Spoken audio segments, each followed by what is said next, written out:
এবার আমাদের আলোচনা পবিত্র আত্মার ঈশ্বরত্ব নিয়ে। পবিত্র আত্মার ঈশ্বরত্ব নিয়ে, অর্থাৎ যিনি ওহী নিয়ে আসেন, জিবরিল আমিন, তিনি ঈশ্বর, একথা কিতাবুল মুকাদ্দাসে দাবি করেছে। সেই বিষয় নিয়ে আমরা পবিত্র আত্মার ঈশ্বরত্ব দাবি হয়েছে কিনা।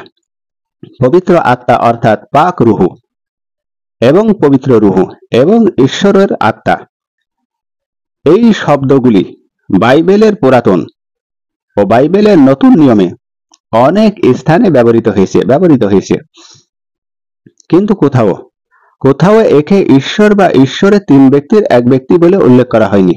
যে পবিত্র আত্মা হলো যেটা ওহী হয়ে আসে, অর্থাৎ জিবরিল আমিন, বাইবেলের কোথাও উল্লেখ করা হয়নি যে একে তিন ঈশ্বরের ভেতরে এক ঈশ্বর হিসেবে বলা হয়।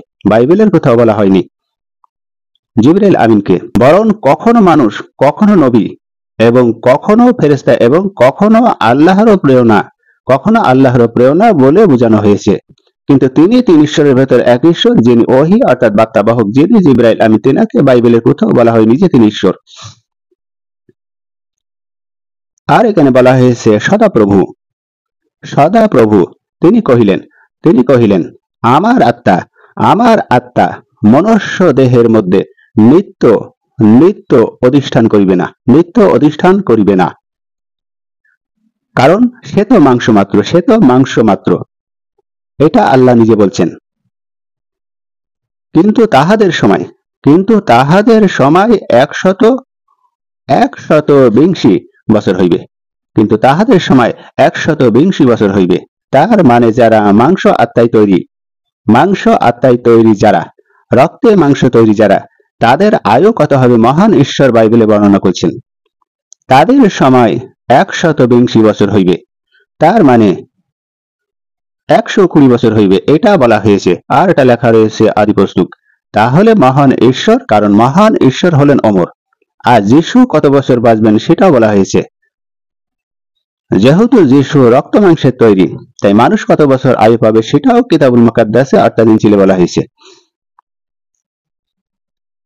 এরপরও আল্লাহ বলেছেন তাহাদের সময় 120 বছর হবে, তার মানে 120 বছর। এখানে আল্লাহর আত্মা বলতে সুস্পষ্ট আল্লাহর শ্রেষ্ঠ মানবাত্মাকে বোঝানো হয়েছে,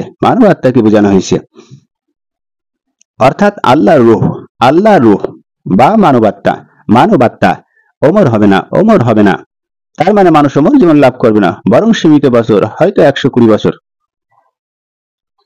এটা লাভ করবে, এটা বলা হয়েছে। আর এটা লেখা হয়েছে আদি পুস্তক অধ্যায় 6 শ্লোক 3। অন্যত্রে আল্লাহ পাক রব্বুল আলামিন আরো বলেছেন, অন্যত্রে আল্লাহ বলেছেন, আর আমি তোমাদেরকে আপন আত্মা দিব। তাহলে আল্লাহ বলেছেন মৃতদেরকে জীবন দান প্রসঙ্গে, যেমন কবরে যাওয়ার পরে আপনাকে জীবন দেওয়া হবে। আল্লাহ এখানে বলেছেন, আর সেটা আছে জিহেজকেল অধ্যায় 37 এবং শ্লোক 14। এখানে বলা হয়েছে মৃতদেরকে জীবন দান করা হবে, আমি তোমাদের মধ্যে আপন আত্মা দিব। তাহলে মরার পরে মানুষের ভেতরে আবার আত্মা দেওয়া হবে, তার মানে পুনর্জীবন আছে, এটা ইনজিলে বলা হয়েছে। তাহলে আল্লাহ কখনো মরে না, ঈশ্বর কখনো মরে না, মানুষ মরে। অর্থাৎ ঈসা আলাইহিস সালাম ঈশ্বর না, সেটা প্রমাণিত হলো, কারণ সে মরবে। আর ঈশ্বর যিনি, তিনি কখনো মারা যান না, তিনি মরবে না। এখানে আল্লাহ রূহ বলতে মানবীয় আত্মা বা জীবন বোঝানো হয়েছে। তাহলে প্রচালিত ইনজিলগুলির মধ্যে বিদ্যমান ঈসা মসীহের বক্তব্যে পবিত্র আত্মা ও পবিত্র ভূতের কথাও কয়েকবার এসেছে। একথাও তিনি তাকে আল্লাহ তিন ব্যক্তির এক ব্যক্তি বলে উল্লেখ করেননি, বরং ব্যাহত তিনি তাকে আল্লাহর ওহীর বাহক হিসেবে উল্লেখ করেছেন। আল্লাহর ওহীর বাহক অর্থাৎ জিবরাইল আমিনকে এখানে বোঝানো হয়েছে। পবিত্র আত্মার কথা আমরা বলেছি, বাইবেলে পবিত্র আত্মা তার ঈশ্বরতা আছে কিনা, তিনি ঈশ্বর কিনা, তিনি ঈশ্বরের ভেতরে একজন কিনা, আমাদের পর্ব ছিল আজকের এটাই। তাহলে আল্লাহ বলেছেন বরং ব্যাহত তিনি আল্লাহর ওহী বাহক হিসেবে উল্লেখ করেছেন। তিনি বলেছেন, আমি তোমাদেরকে বলিতেছি মনুষ্যদের সকল পাপ ওই নিন্দার ক্ষমা হইবে। তার মানে মানুষের অন্যায় ন্যায় কম বেশি হবে, তাহলে সেটা ক্ষমা হবে। এটা ঈশ্বর বলছেন, আমি তোমাদেরকে বলিতেছি, শোনো, মনুষ্যদের সকল পাপ ও নিন্দার ক্ষমা হইবে, কিন্তু পবিত্র আত্মার নিন্দা করাকে ক্ষমা হইবে না। পবিত্র আত্মা হলো যিনি ওহীবাহক, জিবরাইল আমিন। তিনার নিন্দা যদি কোনো ব্যক্তি করে তাহলে ক্ষমা হইবে না। এটা ইনজিল শরীফে অর্থাৎ আল্লাহ পাক রব্বুল আলামিন উল্লেখ করেছেন ঈসা আলাইহিস সালামের ইনজিলে। আর যে কেহ মনুষ্য পুত্রের অর্থাৎ ঈসা আলাইহিস সালামের বিরুদ্ধে কোনো কথা কহে সে ক্ষমা পাইবে, এটা মহান আল্লাহ বলছেন। কিন্তু যে কেউ পবিত্র আত্মার অর্থাৎ জিবরাইল আমিন যিনি ওহী নিয়ে আসেন, এই পবিত্র আত্মার বিরুদ্ধে কথা বলে সে ক্ষমা পাইবে না। অথচ কিতাবুল মুকাদ্দাসে এখানে সাধু পৌল প্রমাণ করতে চেয়েছে যে যিনি ওহী বাহক জিবরাইল আমিন তিনি পবিত্র আত্মা, তিনি ঈশ্বর। এটা সাধু অর্থাৎ পৌল যেটাই বলেন, তিনি ঈশ্বর নয়, জিবরাইল আমিন ঈশ্বর নয়, তা আমরা প্রমাণ করছি। তাই বলা হয়েছে যে কোনো পবিত্র আত্মার বিরুদ্ধে কথা কহে সে ক্ষমা পাইবে না। এটা কিতাবুল মুকাদ্দাসে বলা হয়েছে, মহান ঈশ্বর বলেছেন, এটা ইনজিলে উল্লেখ করা আছে। আমরা রেফারেন্স সহ কথা বলছি। ঈসা নবীর বিরুদ্ধে অর্থাৎ ঈসা নবীর বিরুদ্ধে যদি কেউ কথা বলে তাহলে সে ক্ষমা পাবে, কিন্তু পবিত্র আত্মার বিরুদ্ধে কথা বললে অর্থাৎ ওহী বাহকের বিরুদ্ধে কথা বলে তাহাকে ক্ষমা করা হবে না। কেন? কারণ আল্লাহ তো ওহী করছেন, সে ইহকালেও ক্ষমা পাবে না, পরকালেও ক্ষমা পাবে না। তাহলে সাধু পৌল তিনি এই কথাগুলো বলেছিলেন।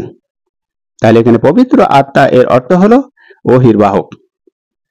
পবিত্র আত্মা হলো এর অর্থ হলো ওহীর বাহক, যে আল্লাহর কাছ থেকে ওহী নিয়ে নবীদের কাছে পৌঁছে দেয়, তাকে বলা হয় পবিত্র আত্মা। তাহলে পবিত্র আত্মার মাধ্যমে নবীগণ ওহী লাভ করেন। এই জন্য যিশু তিনি বলেছেন, যদি কেউ সত্য নবীর ওহী লাভের দাবি করে যে অথবা ওহী নামে মিথ্যা বলে, তাহলে তাকে আখিরাতে শাস্তি পেতে হবে। ঈসা আলাইহিস সালাম বলেছেন এবং দুনিয়ায়ও তাকে শাস্তি ভোগ করতে হবে। এই জন্য বাইবেলের বিধান ওহী নামে মিথ্যা বললে দুনিয়াতেই নিহত হতে হবে। এটা বাইবেলের বিধান, দুনিয়াতেই নিহত হতে হবে।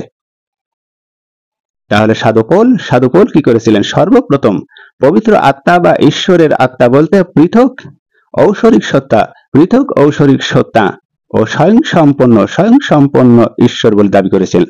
সর্বপ্রথম দাবি করেছিলেন, সে ছিলেন সাধু পৌল।